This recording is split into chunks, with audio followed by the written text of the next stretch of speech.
Lu Shenxi, an 18-year-old otaku preparing to start college, lives not wholly alone in his flat, as his collection of waifu figures serves as his wives. Lu's life may seem humbling at first, but it is about to take a very exciting turn. Lu receives a new smartphone, which he promptly configures with joy and delight. Lu opted to take a little nap instead of waiting for his new smartphone to set up, only to be interrupted by an unfamiliar female voice. The strange voice asks if Lu yearns for superpowers. Like any other normal being, Lu considers this childish until an apparition of a goddess appears before him. But the alarm on Lu's old phone awakens him out of nowhere. Lu reached for his phone to silence the alarm, only to grab something else, a smooth and succulent kind. Lu opens his eyes, only to be met by yet another stranger in front of him. He instantly questioned the strange girl, only to be confused when she addressed him as master. Mistaken for a girl with peculiar kinks, Lu opted to call the cops instead, only to discover that his old phone had gone missing. Lu returns his focus to the girl, accusing her of barging into his house and stealing his phone. But the girl's response is truly magnanimously shocking, as she unexpectedly kisses Lu on the lips, utterly catching him off guard. Stunned, Lu pushes the girl back, only to have both of his hands land on the girl's chest. But things get strange when the girl starts to talk and sounds exactly like Lu's mother. Lu couldn't believe that the girl talks outrageously uncanny, like his mother calling him through the phone. Lu recalls his strange dream with the goddess discussing superpowers, and he quickly concludes that his newfound ability is to turn anything he touches into a living girl. But boy, he's wrong, because one of his favorite waifu figurines did not transform into a real person after he touched it. Lu now asks what's inside one of his files to see whether the girl is truly a transformation of his old smartphone. Our guy, Lu, is now chastised for being a man of culture and for hiding revealing image files of ladies in a folder called homework. Fortunately, Lu dodged the bullet while also confirming that his phone was now the living girl speaking to him. Lu asks for her name, but she says she doesn't have one. She also stated that Lu, as her master, should be the one to name her. Lu chose the name Yozora, which translates to night sky in English. The girl is overjoyed with her new name and instantly hugs Lu. While Lu is cherishing the moment, his mother's unexpected and sudden arrival makes him frantic. He swiftly advises Yozora to go hide because Lu has yet to come up with a solid excuse for his mother. He shoved Yozora into the closet and rushed to open the door, only for his mother to open it first. Lu's expression screams nervousness, and his mother is quick to see. Based on Lu's unusual behavior, she quickly realized that her son was obviously hiding something. Lu makes every explanation he can think of, but none of them will save him from what he just noticed. Yozora had left her shoes in front of the closet. Desperately, Lu attempts to grab the evidence before his mother notices it. But Lu's behavior raises even more red flags, and his mother now confirms that Lu is hiding something. Lu's mother surprisingly tosses one of her son's cherished waifu figurines into the air. Lu lunges to save his otaku treasure. He saved the figurine just in time, as did his mother, who also grabbed a pair of girls' shoes. Relentless, his mom now opens the cabinet only to find a cute girl staring innocently back at her. Lu's mother initially thought Lu had taken the girl home against her will due to the desperation of being single. But Yozora steps up and says that her master Lu did not force her or anything. The statement that should have consoled Lu's mother instead raises more questions since the word master for Lu enters the picture. Left with no choice, Lu kneels in front of his mother and confesses that Yozora is his girlfriend. He also explains that he was forced to hide Yozora in the closet because he was afraid she, as his mother, would overthink. Finally, Lu's mother believes him and sends her best regards.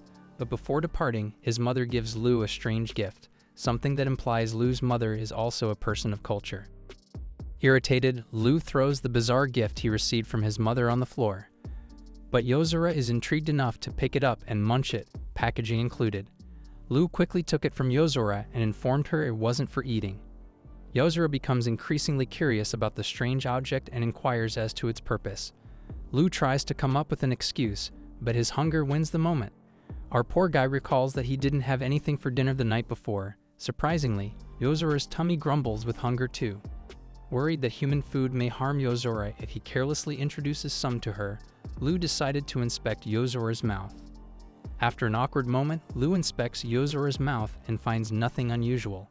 That means Yozora might be okay with human food. Lu gets a bunch of snacks and tells Yozora to eat to her heart's content. Since this is Yozora's first time with human food, she nibbled on the snack's wrapping again. Like a caring older brother, Lu teaches Yozora the appropriate way. Yozora's first experience with human food gives her overwhelming delight. Lu grows enamored of Yozora's adorable expression and gets to offer more to her, until a blinding light suddenly flashes. And just like that, Yozora turns back into her original form, Lu's old smartphone. Lu recalls how Yozora transformed from his old smartphone into a living female. He comes up with two theories: Lu's power refreshes at midnight or when he wakes up. Lu tries to prove the latter by trying to get some sleep. Of course, as expected, the guy can't fall asleep intentionally. Lu sits back up, considers how to fall asleep quickly, and only resorts to the ways of cultured men. But when he reaches for the napkins, Lu is reminded of Yozora's purity and resolves not to indulge his manly impulse. Instead, Lu takes one of his waifu plushies and tucks himself in like a child. The blinding light from earlier flashes again, waking him up just as he is ready to fall asleep. To his astonishment, a voluptuous green-haired young female is beside him on the bed. Yet another transformation occurred, only this time it was his blanket. Lu checks his phone, and one of his theories is confirmed. His power refreshes at midnight. The girl with the green hair invites Lu to sleep with her, but before he can respond, the lady holds him tightly close to her chest and says this is what they usually do together. All hope of converting Yozora has vanished, leaving Lu with nothing to do but weep. But the green-haired lady comforts him by hugging Lu from behind and pressing her huge gift on his back. Lu becomes flustered and eagerly explains the reason to the young girl, but the girl insists on sleeping in the same bed as Lu, just like they normally do when she's a blanket. Lu was forced to comply with the girl's request. He then inquires about the girl's name, and as expected, she does not have any. Lu must come up with a new name for her, and he settles with Beiji. Beiji enjoys her new name instantly, which gives Lu the gist that they were already that close even before this. The girls explain why, but it's more of a reality check for Lu's laziness. After explaining, Beiji takes Lu's hand and places it on her chest, imploring Lu to promise not to hit her. Lu instantly agreed, owing to the pleasantness of the current circumstances. Beiji sleeps comfortably beside Lu, who's now contemplating getting a more practical ability than what he currently has. Lu's concern grows even more as Beiji cuddles him while she sleeps, rubbing her entire voluptuous figure on him, making it difficult for him to sleep. A short while later, the blinding light flashes again, and Beiji transforms back into a blanket. Lu is disappointed, as the transformation only lasted a very short time. Before Lu can sulk himself to a more disappointed state, the aftereffects of his ability take a toll on him, rendering Lu in a very weak state. The next morning, Lu figures out the true nature of his ability. While he is busy trying to figure out his ability, Lu sees that it is unusually noisy outdoors when it should not be. Lu goes outside and discovers that a new tenant is moving in next door. Things outside seem to check out fine, but a strange noise caught Lu off guard right after he closed the door. Lu walks outside to check again and discovers a cute white cat right in front of their door. He gives the cat a good pat until a young girl abruptly calls the cat coffee. A young, cute girl in school uniform arrives for the cat and apologizes to Lu for the disturbance. Lu says it's fine, and he learns that the young girl will be his new neighbor. Call it bad luck or an unusual convenience. But the door to the next unit suddenly closed shut. Lu's new neighbor is now in distress since the keys to the door have been left inside, and she is likely to be late for school. The young girl requests that Lu watch over her pet cat because she urgently needs to get to school. Convinced by the new neighbor's cuteness, Lu accepted the responsibility of caring for the cat for the time being, only to be wishful, thinking that it would be ideal if he was left with a girl dressed as a cat. Lu is surprisingly enthusiastic about the task, as it appears that he longs to have a cute pet. He goes above and beyond to care for the adorable cat, providing it with a toy and plenty of food. Lu grew addicted to the cat's adorable trait without a hitch. But when the cat needs to dump, Lu's dismay instantly prevails. Now he realizes how difficult it is to have a pet. Lu also realizes that what if he tried using his power to transform a living thing, such as a cat, instead? With a cat girl and maid cosplay and his wild imagination, Lu is even more excited for the next refresh of his ability. But upon seeing his old smartphone, Lu is adamant about seeing Yozora tonight, and with oozing eagerness, Lu sets an alarm, a minute before midnight. After a moment, Lu's concern grows as his neighbor has still not picked up the cat in his custody. But when the alarm goes off, Lu is only concerned with transforming his old smartphone into Yozora. When Lu attempted to transform his smartphone, the clever cat foiled him by tossing a plushie into the air, which strangely and conveniently fell into Lu's hand. The cat plushie turns into a little girl, complete with working cat ears and tail. Lu is torn between being unhappy that he hasn't seen Yozora and delighted to witness a living embodiment of his fantasy. Especially when the young cat girl strikes a charming pose for Lu. Lu asks her to stop while breaking the fourth wall, expressing legal concern for the creators of this manhua. Lu reminds the young cat girl that she should behave as a normal human would. The cat girl happily obliges and introduces herself as Mimi, the name Lu's new neighbor gave her. With that, Lu learned that anything he turns into a human preserves the soul within. Another thing that has Lu's attention right now is Mimi's fluffy ears. Lu requests permission to touch Mimi's ears, which Mimi gladly grants. Lu happily massages Mimi's ears, but her tail has stolen his eye. Lu grabbed Mimi's tail out of curiosity, which gave her a strange sensation. Mimi grows uneasy and tells Lu not to do it again. Lu, feeling guilty, tries to bribe Mimi with food, which the adorable cat girl readily accepts. Lu hands her bread and a glass of milk. Mimi is generally oblivious as she drinks milk from a glass like a domestic cat. Lu grabs her and places Mimi on his lap before teaching her how to eat properly like a person. However, the young cat girl is clumsy, like a cute, adorable kid who needs additional care and attention. And just like a kid, Mimi can be adorable at first and annoying later. Mimi and the cat, Coffee, ran around Lu's house. Lu has had enough of the mischievous duo and grabs them both while staring at the havoc they have wreaked. Lu demands an explanation. Mimi tries to entice him with her charms, but she fails. Coffee, on the other hand, is ready to drop one of Lu's prized waifu figurines. Coffee, an adorable kitty turned into a cat with a knack for wickedness, purposefully drops Lu's figurine. Lu was able to save his treasured figurine, but not himself from Coffee's crafty paws, which hit him straight in the face. After the quirky commotion between Lu and Coffee, Mimi sensed their owner's return. Lu can't help but marvel at how a young female student could be so late coming from school. Mimi offers to accompany Lu as he prepares to check on his fashionably late female neighbor. Lu, however, stops her since she will be unrecognizable in her human form. Lu goes alone to check on the girl, and his neighbor, to his surprise, rushes towards him for refuge. He then grabs the young lady by the shoulder and asks whether she is all right. She said that she was simply exhausted from spending the entire day consoling her best friend. Lu, still concerned, asks the young lady questions. The girl interpreted it as though Lu was her father, constantly nagging her. For Lu, however, he is only expressing his deep concern for her own safety. The girl seemed to get his point and now wants her cat back, but Coffee conveniently steps out on its own. The owner is overjoyed to see her favorite cat return and expresses her gratitude to Lu. Lu, who is still unsure how to express things properly, reminds the girl about the cat plushie she gave along with Coffee's pet food. The girl recalls the hand toy but disregards it because it was already Coffee's old toy. Lu is left with no opportunity to explain, and the girl has simply left him standing by the door.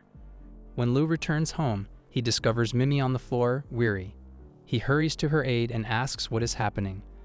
Mimi responds that she feels very exhausted. While Lu is confused, the blinding light emerges and returns Mimi to her previous form as a cat plushie. The plushie floats in the air and speaks. "Thank you," she said. The plushie then gradually perishes into thin air. A powerful, unshakable sense of realization pervades Lu's entire personality. If the owner of something he brings to life no longer wants it, it will disappear as if it never existed. For the last time, Lu remembers Mimi's adorable, innocent smile for him, followed by a stream of tears and a cry of anguish and agony from him.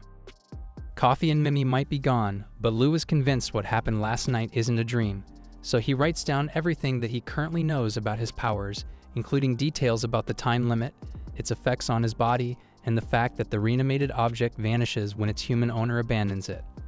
Lu tries to move on by making himself excited about reuniting with Yozora, but what happened to Mimi will remain a painful memory for him. Thinking that moping is just a waste of time, Lu sets up an alarm and looks forward to transforming Yozora later. The alarm goes off, and Lu transforms his old smartphone to reunite with Yozora. Yozora quickly lunges at Lu with a warm and loving hug, followed by an awkward but quirky scene between the two. Yozora approached Lu to comfort him about what happened to Mimi. She's fully aware of everything that transpires, even in her original form as a smartphone. Lu replied with an assurance to Yozora that he would never think of abandoning her. Yozora is overjoyed as she expresses her utmost gratitude to her master, Lu. But Lu is growing uncomfortable with the word master as a form of endearment, especially if other people hear her say master out loud in public, like going on a date, for example. Thus, Lu asks Yozora to call him Onichan instead, brother in English translation, and for the first time, Yozora delightfully calls Lu Onichan, which serves as pleasant music to Lu's simpleton ears. The time Lu had been waiting for, a date with Yozora, has arrived. Lu treated Yozora nicely with everything she wanted during the day. Our guy is literally in tears as it is his first time going on a date, and with a cute girlfriend at that. Their date consists of quirky encounters, joyful, wholesome moments, and cute smiles shared by the two. Lu and Yozora were completely living the moment until suddenly someone approached them both, a female vendor of accessories. Yozora is instantly amazed by the shiny objects laid in front of her by the vendor. Lu quickly makes his move, trying to make a purchase to impress his date Yozora. However, due to the vendor's sly nature, Lu didn't have the chance to get his change after purchasing a ring for Yozora. The two now have no choice but to chase the vendor first and cherish the moment later. But the vendor was too quick, and they didn't catch up. What's worse is that both have now ended on the part of the district filled with love hotels. Lu tries to worm their way out of this sticky situation, but let's make things even worse. Add Lu's parents to the mix and voila, their situation is far more complicated than it was when it started. There will be no holy explanation or scholarly reasoning Lu can use if his parents catch him and Yozora lurks in that area of the town. To avoid the stake, Lu enters the lion's den instead by renting a room for him and Yozora at a random hotel. Little did he know, the hotel's receptionist ought to add more twists of awkwardness to Lu's current stick-up by issuing them a love-themed room. But Yozora, being a pure-hearted innocent girl, sees cuteness in the room instead of its real nature or its real purpose. And on the other hand, Lu knows too well what the design of the room is for, making stiff and awkward impressions while inside the said room. He reaches for the air conditioning, trying to make himself comfortable. The cool breeze of the AC somewhat relaxes Lu, but Yozora notices that her Onichan needs more relaxation. Yozora offers Lu a shower, which quickly catches his attention, except that the shower is completely see-through, with Yozora presenting it casually to him. Since the hotel shower is not in Lu's favor, he comes up with an excuse and tells Yozora that he'll do it at home instead. Yozora notices that Lu isn't his normal self. She knows almost everything about Lu already. That's why she can easily sense if something's wrong. Lu instantly feels very embarrassed, thinking Yozora knows him too well, but Yozora assures him that all his secrets are safe with her. As Lu decides to lie down on the bed, Yozora sits beside him. The silence between them breaks when Yozora confesses her feelings to him and says that she wants Lu to be exclusively hers. Not only that, but Yozora also, out of the blue, requests a kiss from Lu. Yozora slowly moves toward Lu, trying to kiss her Onichan, until she is suddenly reminded that the time is now up. The blushing girl turns back to her original form, leaving a loving phrase at the nick of time. Oni-chan, Dasuki. Brother, I love you, she said. Lu's face turns all red as Yozora's confession sinks in. Lu decides to check out, but the receptionist suddenly becomes nosy, asking about the girl he's with when Lu checks in. Witty enough, Lu turns the table instead by pointing out the receptionist's laziness. The receptionist sends him off, but Lu has no plans of going back there again. Lu started the day by continuing to record his observations about his superpower, such as the fact that natural elements like fire or water, as well as living things like cats and plants, cannot activate it. He foolishly tried his power on fire, which led him to believe that his power could not be awakened if a bandage was wrapped around his hand. He then came across a post on social media about a report about an engagement ring that was unintentionally sold to a pedestrian and was trying to identify him to get the ring back. To his amazement, the ring in the photo is the identical ring he purchased for Yozora. The seller who approached them yesterday came to mind, and he wondered why she said in her post that he was alone. He went out right away to find the woman who had sold him the ring. When he got to her, he returned it, and the vendor returned his money as well. He took advantage of the opportunity to inquire if he was alone yesterday and if she remembered the female with him. The woman replied that Lu was strolling alone that day and was puzzled about which girl Lu was referring to. Lu was perplexed and sought clarification at the hotel where they had checked in. He devised a strategy to prevent embarrassment. He made up a narrative about his missing backpack and wanted to see if he brought it out or not. The annoyed receptionist agreed and showed him the film from yesterday, when he was indeed alone and there was no backpack. That night, while taking a shower at his house, he concluded that when the time restriction expires, chunks of people's recollections of the girl will vanish. With a mind clouded with a lot of things, Lu had forgotten about the time. Lu also forgot that he was not wearing his bandage and accidentally activated his power on one of his underpants, and it transformed into a human girl with short gray hair. The girl was surprised that she could speak and stared at Lu's body. Lu realized it, felt embarrassed, and instantly covered himself. She only laughed and teased him, which made him kick the girl out of the bathroom. Lu was worried that that would happen, and it caught him off guard that it came true. After taking a shower, he did not find the girl in his room. He tried to look for her and saw her on the balcony, looking at the city night.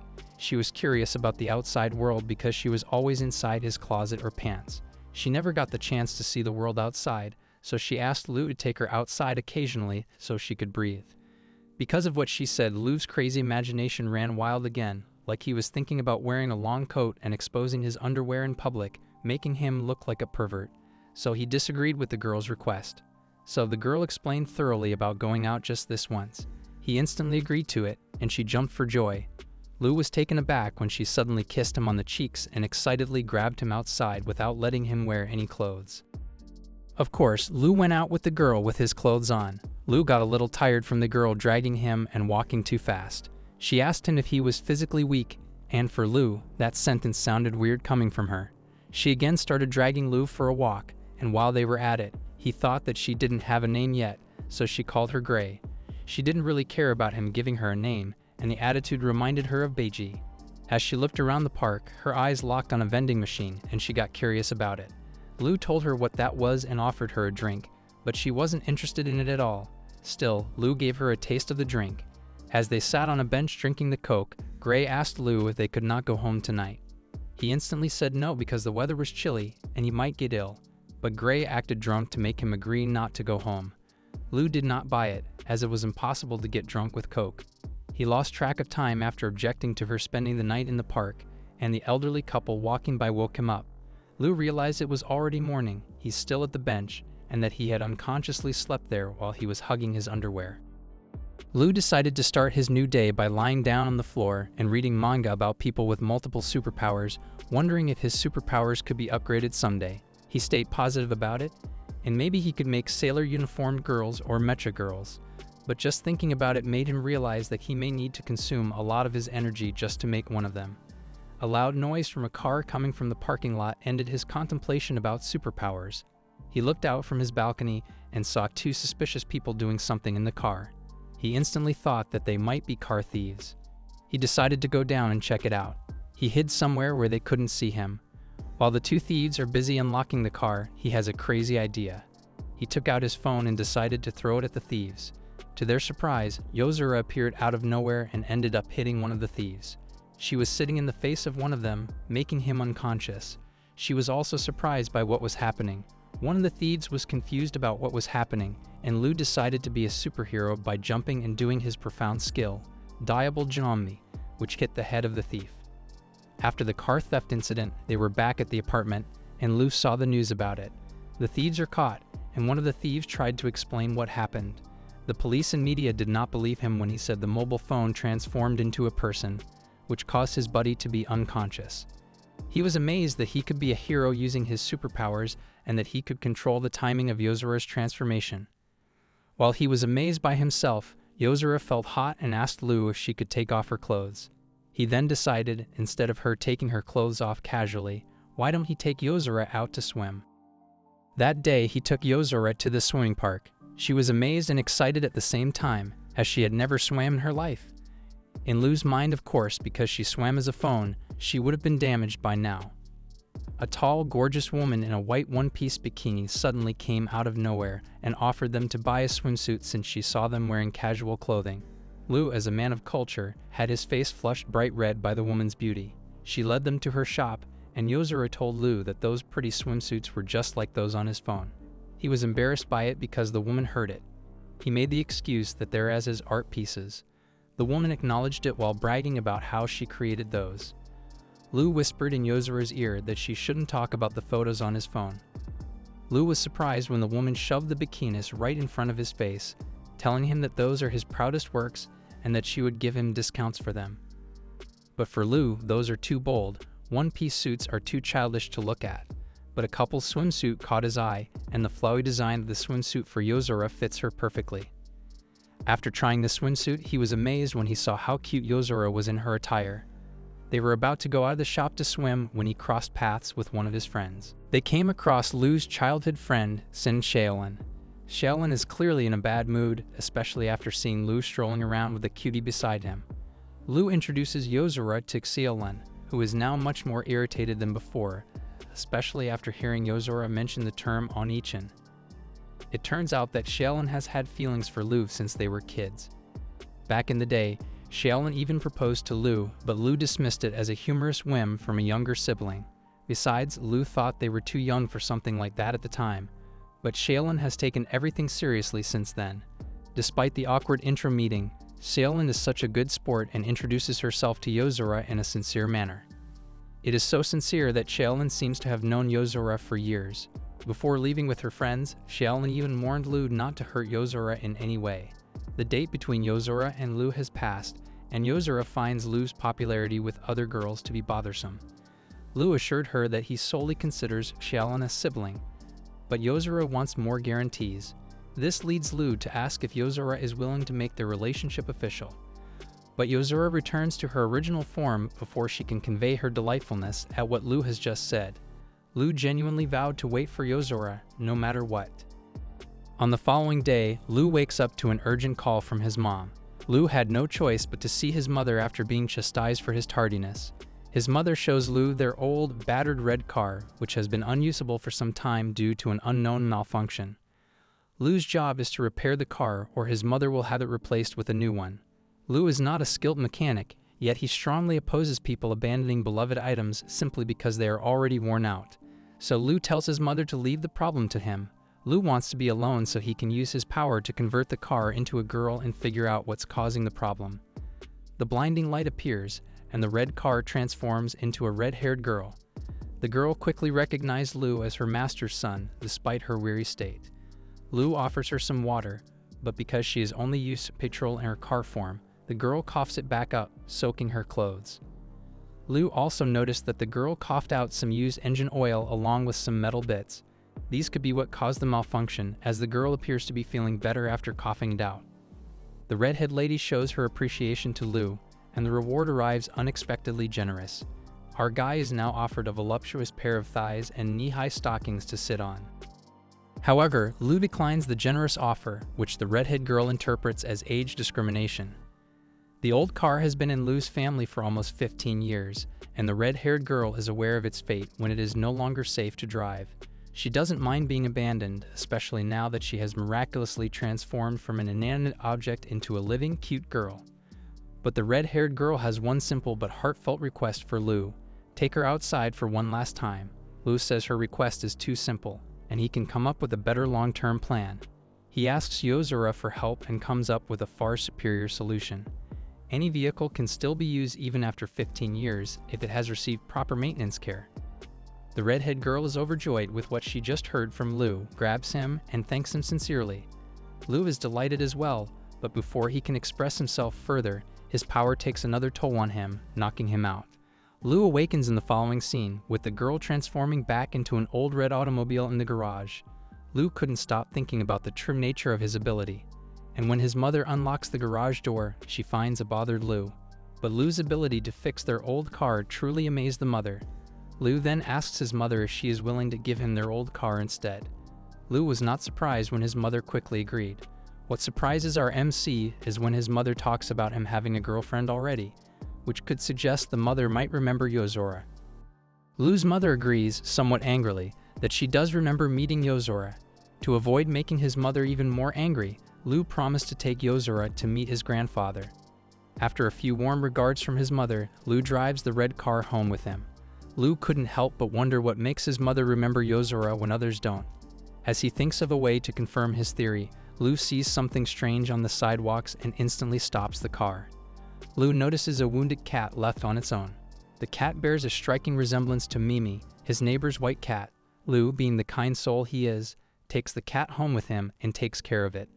Lu named the cat Mimi, and it was overjoyed to have a new home and a kind new owner, but the case speaks differently for Lu.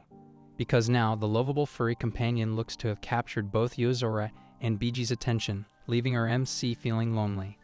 But for the time being, Lu must confront a much more worthy opponent, his final exam. As Lu attempts to focus on his exams, the whimsical cat grabs the end of Lu's bandage, and the blinding light flashes soon after. Lu is stunned to discover a short-haired female sitting on his work desk in front of him, having gone from clutching a solid plastic mouse to holding the soft, tender thigh of this girl. With the normal reflex of a gamer, Lu clenched the girl's thigh even more, which also triggered the girl's own reflex to land a counterattack on Lu, a straight, hard kick to the face. Not only did Lu not anticipate the girl's powerful kick, but he also did not anticipate that, unlike the other girls who transformed, this mousy girl is uninterested in a new moniker. The girl is more concerned about how she physically appears as a human. Lu takes advantage of this and manages to keep the girl away from his workstation. He merely wanted to see the results of his examinations until he realized he couldn't operate the computer since his mouse had transformed into a girl. Lu gives Mousy a good look, trying to figure out how to use her like a normal mouse cursor.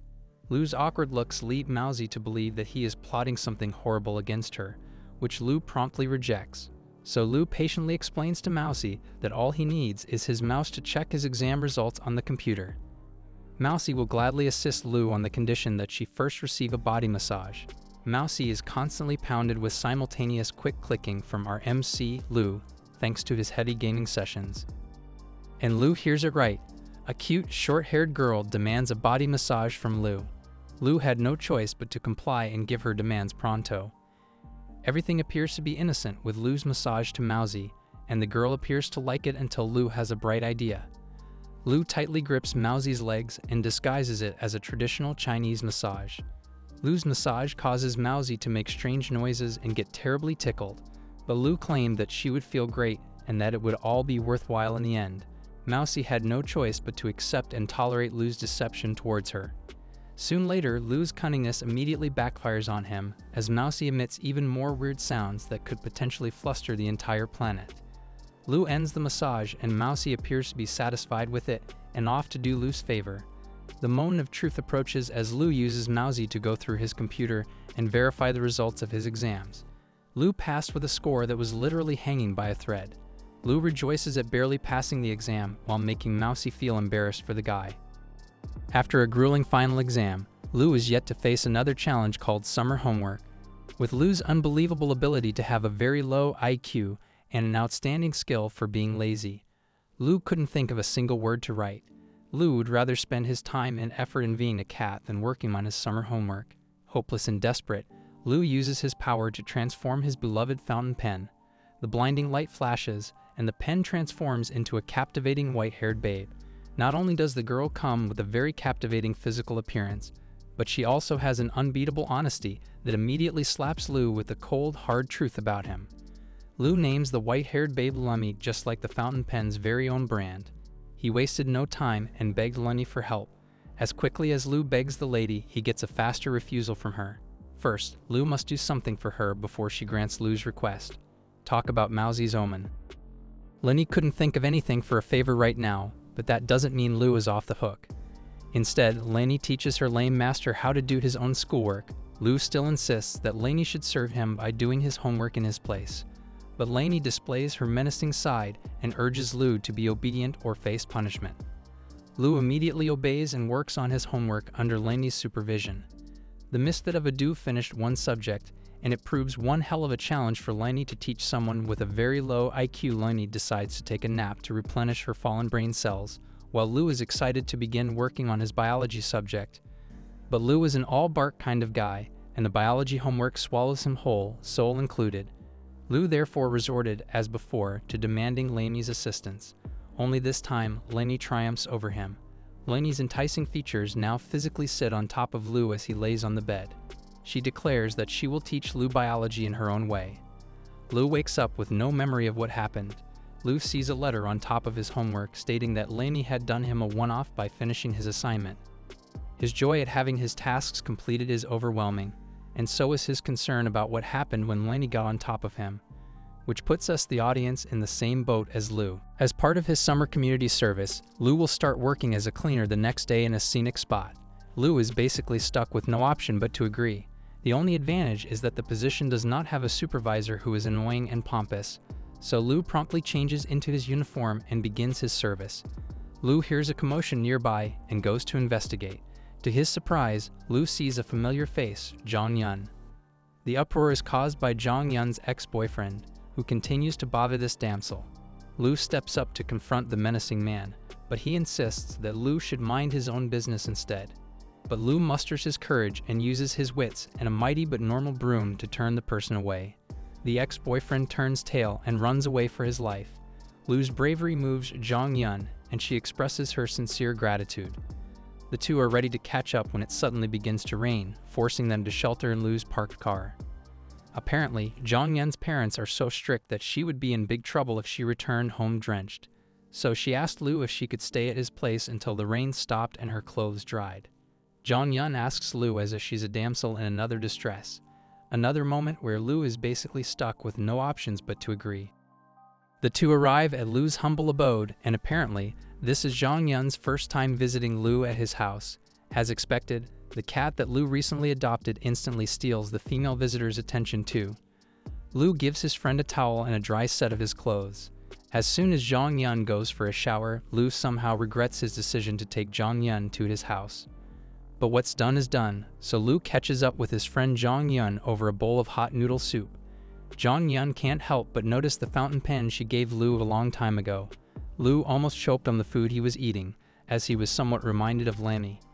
But Zhong Yun is glad that Lu still finds her gift useful. As a gesture of her appreciation, Zhong Yun insisted on washing the dishes. But Lu is too embarrassed to let his visitor do such a chore, so he insists on doing it instead, resulting in his bandage wearing off on its own. With a strike of unfortunate events caused again by the whimsical furry pet of Lu, Zhong Yun suddenly loses her balance and is about to fall. Lu quickly saves Zhong Yun from falling to the floor, but Lu cannot save himself from what's about to happen. The bandage on Lu's right hand completely unravels, and the shirt Zhong Yun is wearing instantly transforms into a little girl. The cute little girl playfully greeted the now shirtless Zhong Yun, and the embarrassed lady replied with only a scream. An eerie silence hugged the whole room, leaving the little girl confused. The silence broke down after a few minutes when Zhong Yun demanded an explanation from Lu about what just happened and how the little girl appeared out of nowhere. Before Lu gave an explanation, he nervously asked her to promise him not to think of him as a delusional person. Lu courageously told her that he had superpowers, which shocked Zhong Yun. She thought he was just exaggerating, but he thoroughly asked her to think about it and how he could possibly take off her clothes and make a little girl appear that instant. She thought long and hard about it, and it made sense since the little girl also looked like the shirt she was wearing. She finally agreed with him, though she's still confused about what his superpower is all about. He tried explaining everything from how it started until she finally believed him. Lu then asked her to keep the superpower a secret from others. As a friend, she understood the situation and agreed to his request. One thing she is concerned about is what to do about the little girl. He explained that she would transform back into her original form in due time. Her following question created another awkwardness between them. She asked if Lu saw something when she fell earlier, but she shrugged it off, leaving Lu confused. She changed the topic in a second, asking about the time. When she saw that it was nearly midnight, it got her worried, as her house is very far from Lu's and her parents are very strict, so they decided to make her stay the night at his place in exchange for Lu being her boyfriend. Lu is in a state of shock, and his imagination runs so wild that he thinks that Zhong Yun likes him, but it seems impossible, and maybe he is just overthinking. He tried to stay calm and asked her why she would want him to be her boyfriend. Zhong Yun explained that if he became her fake boyfriend, she could stay the night, and her parents wouldn't complain. In her mind, she's going to use Lu as a shield from guys who constantly pester her. Lu agrees with it, and she also asks him if he could be her boyfriend during normal times because she is afraid of her crazy ex-boyfriend. Lu agreed to it because it is fake anyway. Their topic was soon directed to the little girl, and she was asked to give her a name. Lu named her Yai after a piece of clothing. She was then disappointed with the way he named the girls. She instantly knew how he named other girls in the same way. He thought that women's intuition was scary, but setting the scary intuition aside, she liked the name Yai as it sounded nice. and for him to easily remember. Yai also agreed to it. Then they ended the day by sleeping. The morning came and Zhong Yun was bidding her farewell as she would go home. Lu asked if she needed a ride, but she declined. Lu was surprised when she leaned toward him, thinking that she'd kiss him. She was just going to ask him if Yai turned back to her original form. Lu was confused because she remembered her, despite Yai turning back to normal. After she left, a big question was on Lu's mind. How can she remember Yai even if she is not blood related to him? The ringing of his doorbell signals the start of the day for Lu. He furiously went to the door to answer it, but he was taken aback when he saw his little neighbor. She asked him if she interrupted his sleep, but he said no at that instant, telling her that he had already been awake for quite a while. The little neighbor asked him if he had a TV she could borrow because theirs was broken, and her classmates were going over to play video games. Lu, disappointed, told the little girl that he didn't have a TV, and she was shocked to know that there really was a person who didn't have a television at home. He calmly asked what was wrong with that. She said sorry for the trouble and left. Once he entered his room, he was thinking, isn't it normal for a guy who is alone not to have a television since he has a computer? He was going back to bed when his doorbell rang once again. His angry face showed up, and when he saw a delivery man, his face turned awkward. He received a huge parcel from his mother. To his surprise, it is an old box-type television. Lu thought his mother thought of him as a recycling center where old, unused junk was thrown at him. He tried to turn on the television, and it was working for a second, then white noise came out, and then it was working again. He saw the TV model was already phased out, so he retracted the idea of turning the old TV into a human. The old television turned into a young, beautiful woman with long black hair and called him young master, as her memory preserved that she remembered him, but not the house. Lu promised to fix her to the best of his ability. But another thing is on her mind, and she also asked him to see the outside world with her own 2 eyes, not using her signals. Lu takes her out to see the real world with her own 2 eyes, and she is amazed by what she is experiencing. She excitedly points to every restaurant and building that she knows and tells him what their uses are, especially the hotel, where she loudly and proudly said that it is where girls and boys date. He shockingly covered her loud mouth because too many people heard her. He decides to drag her away from that place and go to the mall instead. They were happily strolling around the mall while eating ice cream when she saw a beautiful blue dress by the store window. He read about the situation and allowed her to go inside the store. But before she could even browse the store, Lu asked the store assistant to make her try the blue dress she was looking at earlier. The moment she goes out of the dressing room with the dress on, the shop assistant and Lu give her a thumbs up, signaling that the dress suits her, and he instantly pays for the dress. While they are continuing to stroll around the mall, they cross paths with cosplayers who are holding a cosplay experience event. They approach the REM cosplayer, and she asks them if they wanted to experience cosplay. Lu consents that she wants to try it but is just shy, so he urges her to try it even if it's her first time. She tries different kinds of costumes, and they all look cute on her. The cosplay staff asks them if they want to have their picture taken together. They both agree and take a picture of him and her while she is wearing a maid costume with thigh-high socks. They were walking home when she smiled at Lu and thanked him for fulfilling her wish. In her eyes, she is sad because she knows that she is already old and broken. After telling him that she had no more regrets, she suddenly vanished into thin air. Lu could not believe the television princess was gone just like that. His memory of her strikes him as painfully as when Nimi vanished. The next day, Lu takes Yozora on a shopping spree, telling her that she needs a wardrobe change. Yozora seems to not understand the essence at first, but when Lu tells her that she only wears one conspicuous dress, taking her out in public attracts unwanted attention. Not long after, Yozora feasts her eyes on a variety of clothes at the store. Given a ton of choices, the girl couldn't decide which one to pick. Lu helps her choose and goes to the fitting room to try, but our MC forgets one important detail. He forgot to pick a pair of pants for Yozora. Luckily, Lu is just nearby and prevents Yozora from coming out of the fitting room in such a revealing state. Lu rushes to grab a pair of pants for Yozora and calls it quits before anything worse happens. The two walk home while Yozora wears a cute smile while hugging new gifts that Lu bought for her. She couldn't thank Lu enough for making her happy that day, but Lu suddenly got very serious and halted. As our protagonist expresses his genuine gratitude to Yozora, a stream of tears comes rushing down from Lu's eyes. Yozora immediately feels the pain that Lu is enduring. She hugs the broken man and assures him that Lu will meet the television princess and Nimi again. Later that night, Lu decided to drown himself in gaming until he realized he hadn't eaten anything. He has no food left in the storage, so he must go out and restock his supplies. But as clumsy as he is, Lu forgets to put the bandage wrap on his right hand again. Too hungry or too lazy to bother himself with returning to get the bandage, Lu decides to make it quick and return before midnight. But we already know that this guy is a magnet for bad luck, don't we? Lu bought his stacks of instant noodles until he decided to have a different meal for a change tonight. He walks to a nearby diner and orders a beef rice bowl to go. Things didn't go as smoothly as he planned. Lu needs to make a run for it before he accidentally transformed a random object in the street.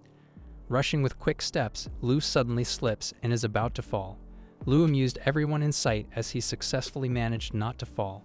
But now Lu thinks he's in the clear. He takes a breather by leaning with his hand on the building wall.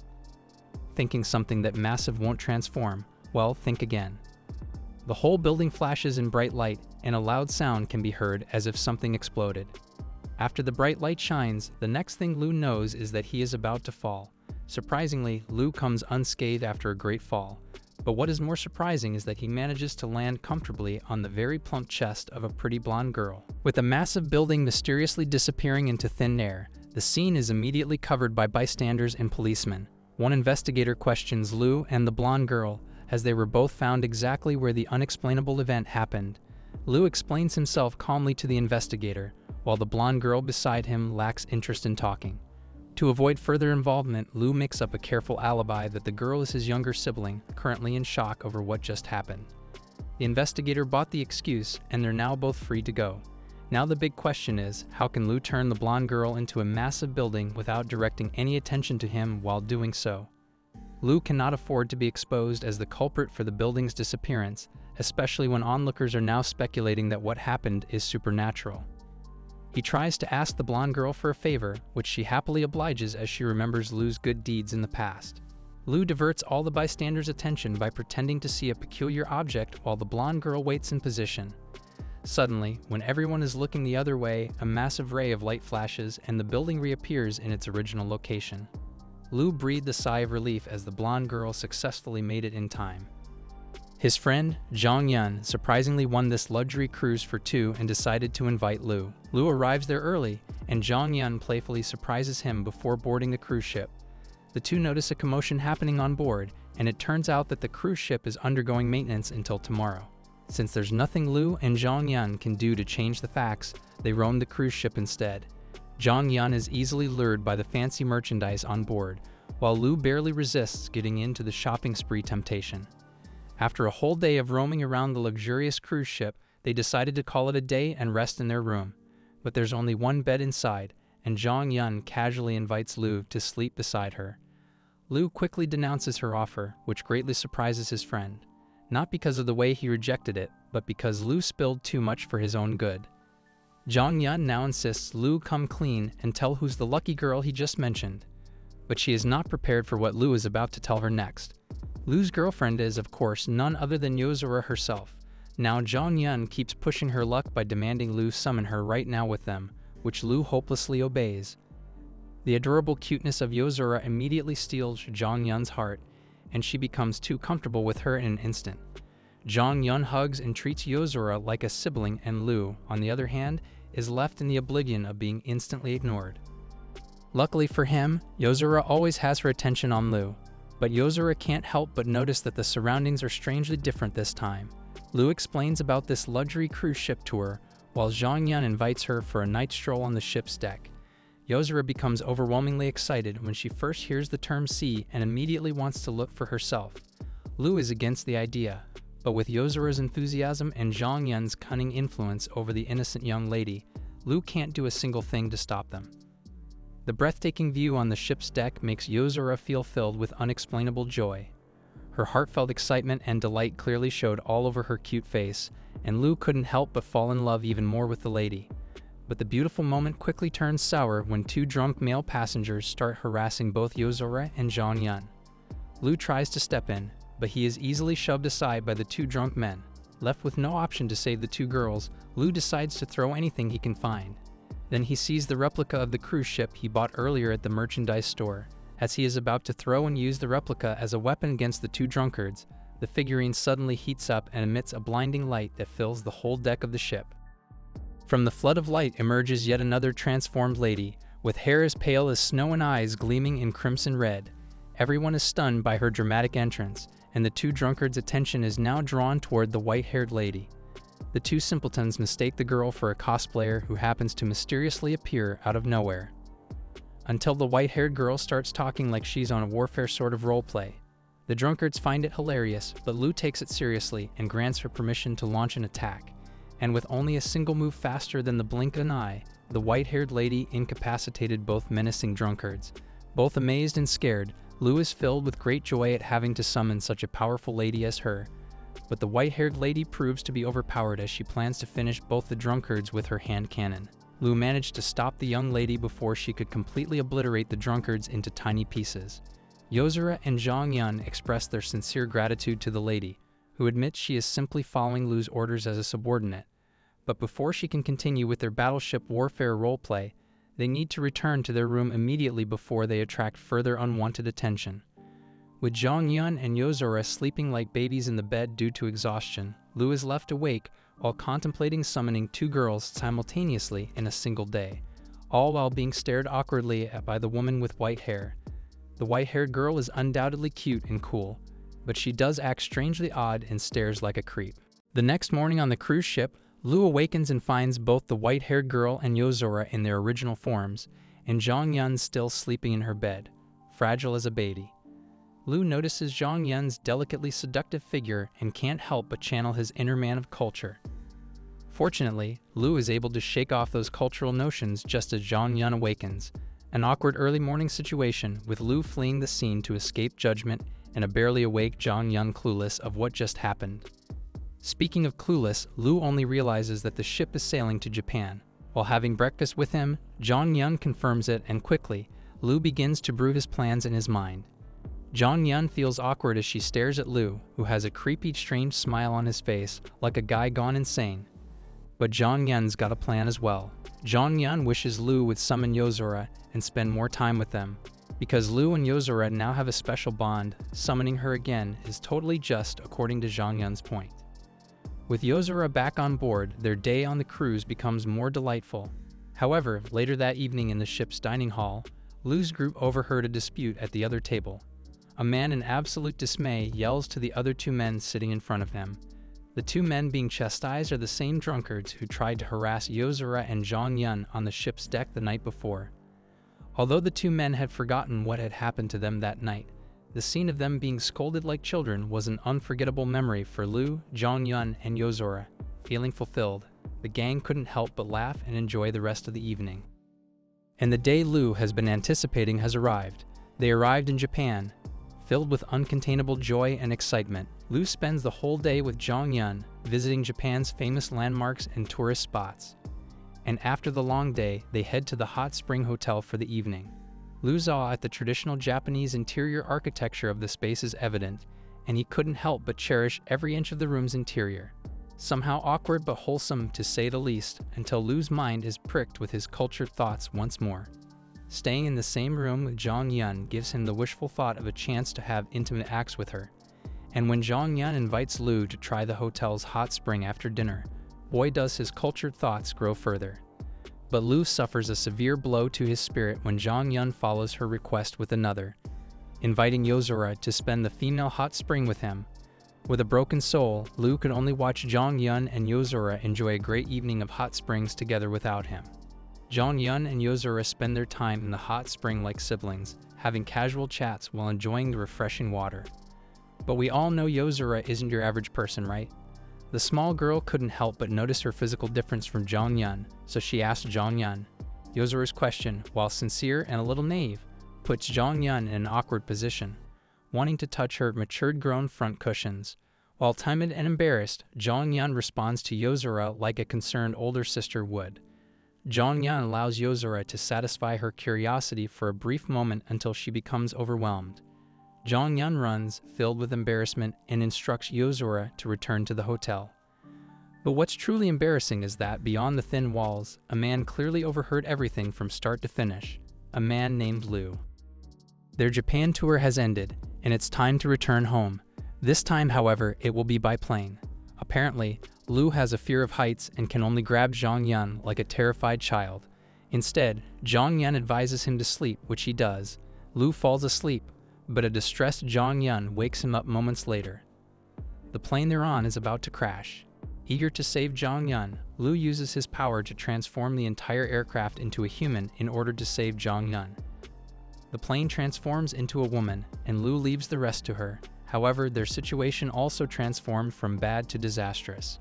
All the passengers are now plummeting from the sky since the plane becomes a flying woman with aircraft wings dressed like a stewardess. Lu, who could only scream his lungs out, screams as they all plummet from the sky. His scream is so loud that it jolts him awake from his dream. Lu surprises everyone on the plane, including Zhong Yun. With his sudden weirdness act, Lu must now endure both his fear of heights and utter embarrassment for the rest of the flight. Finally, they arrive safely. Before parting ways, Lu expresses his heartfelt gratitude to Zhong Yun. He attempts to hail a cab for the lady, but Zhong Yun insists not to. She says her father is on his way to fetch her up. And a split second after saying that, Zhong Yun's father arrived. Zhong Yun's father rolls down the car window and gives Lu a slicing gaze. Speechless, Lu does nothing except wish Zhong Yun well and depart. Lu returns home immediately, eager to meet his adopted pet Mimi. But the excitement rapidly fades when he sees how chaotic and disorganized the house has become. Well, what do you expect after leaving your cat alone for 2 days? Lu's earthly body is still rooted in his bed after spending the entire night cleaning Mimi's mess. If it hadn't been for Zhong Yun's call, this helpless man may still be in bed, sleeping until the afternoon. The call, however, was not meant simply to wake Lu up but to surprise him.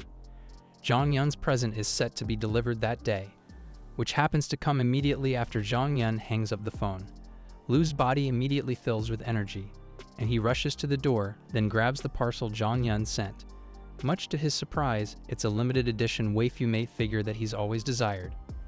Zhong Yun's act moves Lu so much that he refers to her as a heaven-sent angel on earth. Lu unboxes the maid figurine quickly, but his excitement causes him to be careless. A tiny gap in Lu's bandaged right hand triggers his power, which transforms the figurine. And voila, it turns into a living human, retaining its looks and appearance. Lu was in a state of intense shock at the time. Not only does Lu's power now work on waifu figurines, but the waifu maid in front of him passionately refers to him as master. One truly remarkable event in Lu's life moves him to tears of joy, enhancing his cultured thoughts.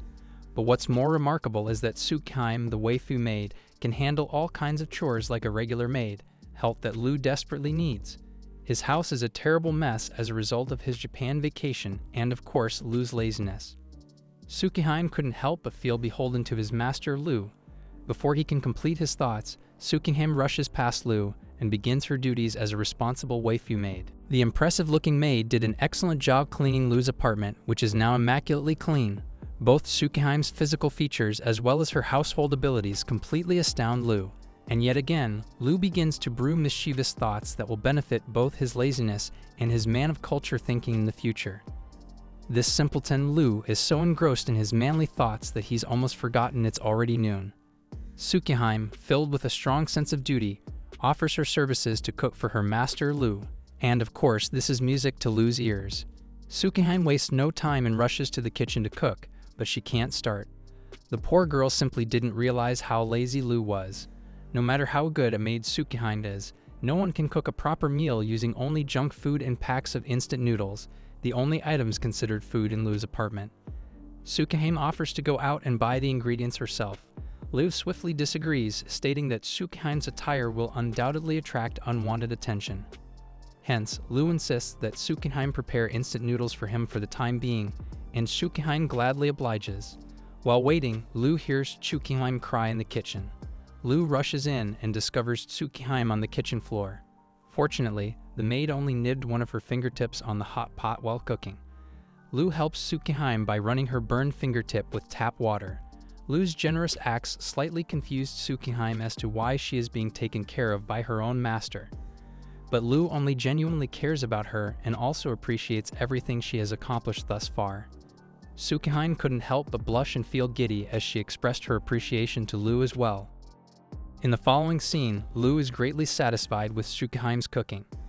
For Tsukihime, seeing her master filled with satisfaction due to her services fills her with nothing but joy, and she wishes to serve him more.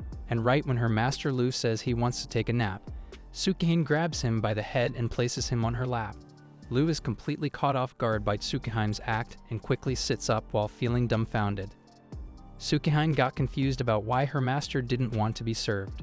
She then asks Lu if her lap isn't comfortable enough to sleep on. But before Lu could even come up with a good reason, Tsukihime grabbed his head and placed it on her lap again. Resistance is futile, and Lu's left with no choice but to let Tsukihime do her job. Tsukihime tells Lu a bedtime story even though he is only taking an afternoon nap. Lu falls asleep, and Tsukihime returns to her original form as a figurine. While Lu is sleeping like a baby on the floor, a strange blonde woman dressed like a goddess appears out of nowhere. After giving a sleeping Lu a stare of dismay, the blonde woman magically summons a lump of water out of thin air and then throws it to Lu. Lu immediately wakes up and sits right up, confused and soaking wet. He looks around until he notices a blonde woman in front of him, a woman who introduces herself as Goddess Alice. And yes, indeed, this Goddess Alice is the one who appeared in Lu's dream and gave him the superpower to transform inanimate objects into female humans. Astonished by Goddess Alice's peculiar attitude and alluring body, Lu couldn't help but wonder what he owed for the pleasure of being personally visited by the goddess herself. He also tries to ask the goddess why she chose him as the power bearer amongst other people, but too many questions from Lu made the goddess before him agitated. All that Lu got in return was a cup of tea landing on his head. Still, the question of why Lu is chosen by the goddess is as vague as any. To think that Goddess Alice is just any other deity who hands out superpowers at random, she then reveals her true motive. The Earth is about to face a cataclysmic destruction that will wipe out the entire human existence. Being part of the clan that created the entire universe, Goddess Alice is responsible for making sure that Earth's destruction is avoided. But Lu still cannot figure out how his power of transforming objects into waifus can actually save the world. Goddess Alice becomes even more agitated and throws yet another cup of tea on Lu's head. "To change the world," she said, and the story's plot thickens. As human greed continuously grows, Earth's destruction is inevitable. To prevent this cataclysmic event, Goddess Alice chose 3 people to serve as heroes to do her bidding, to change the world before it faces destruction. And one of the 3 heroes chosen is Lu. Out of all the seriously grave matters that Goddess Alice mentioned to Lu, all he thinks is that he now suddenly becomes the protagonist of some hardcore action anime show, saving the world. Also, Lu is more concerned about meeting the other 2 than figuring out how in the world he could save the world itself. But the only thing Goddess Alice does is enhance Lu's power before taking her leave and vanishing into thin air. With no one else to ask, Lu couldn't help but feel abandoned. Lu still keeps wondering about the purpose of his power to save the world until he falls asleep. Quick moments later, Lu wakes up in a dream, floating in outer space in his astral form. There he met Goddess Alice again, but now with 2 unknown people. And at that point, Lord Alice shows them something that will shape their perspectives anew. Using her great power, Goddess Alice projects the future of Earth, from a life-filled planet to an inhabitable barren planet, an Earth with no life and the extinction of the human race. Lu and the other 2 mysterious people are in a state of shock and horror, but it is up to them 3 whether the Earth will become like this or if they will be able to save it. It is such a challenging mission that Goddess Alice has come to rely on these 3 chosen heroes. To add to the enormity of the task, Goddess Alice gives the 3 heroes a year to save the planet. If they fail after that time limit, Goddess Alice will do nothing and let all of humanity to perish. And Lu awakens with heavy breathing as if he had a nightmare rather than a premonition dream. Unbelievably, Lu still managed to get some sleep. The guy would not have woken up if it hadn't been for his cat, Mimi, who removed his bandage. His phone then suddenly rang. Lu takes it and sees his mom's text, inviting him for lunch. But something peculiar catches Lu off guard, not because of his mom's text, but because of his unraveled bandage. The phone did not transform into Yozora. Only when he says Yozora's name does the phone transform into her. And now Lu has complete control of his power. Not only could he now select whether or not to transform something, but he could also turn it back to its original form at will. Such a remarkable upgrade for his power, a great feat achieved. But no matter how improved he is now, there's nothing in this world that could save Lu from his mother's wrath if he missed lunch at their house. So off he goes then, like the wind. On his way to his mom's house, Lu stumbles upon a drunk man on the elevator. The man's reeking of alcohol is sure enough uncomfortable to be with already. But what the drunkard's going to do next is truly unexplainable. The drunk man suddenly starts kicking the elevator for being too slow. The drunkard keeps kicking the elevator and starting a ruckus about it. Lu tries to opinionate this drunk man, but to no avail. Lu's totally annoyed with the drunk man's behavior, thus he uses his power and transforms the elevator itself.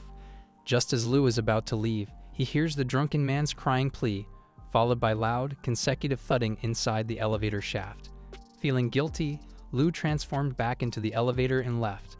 The drunken man, however, will surely not repeat the ruckus he made earlier, that's for sure. Lu hails a private cab, and to his weird luck, the female driver is super hot. He jumps in the cab, goes to his destination, gets off, and expresses his gratitude to the alluring female driver. It seems normal at first until a wild Zhong Yun appears. Zhong Yun immediately throws Lu a stare with a disapproving expression. She pointed at him, then at the car, and finally at the alluring cab driver, clearly just jumping to weird conclusions. Weird conclusions grow further as Zhong Yun becomes irritated and demands an explanation.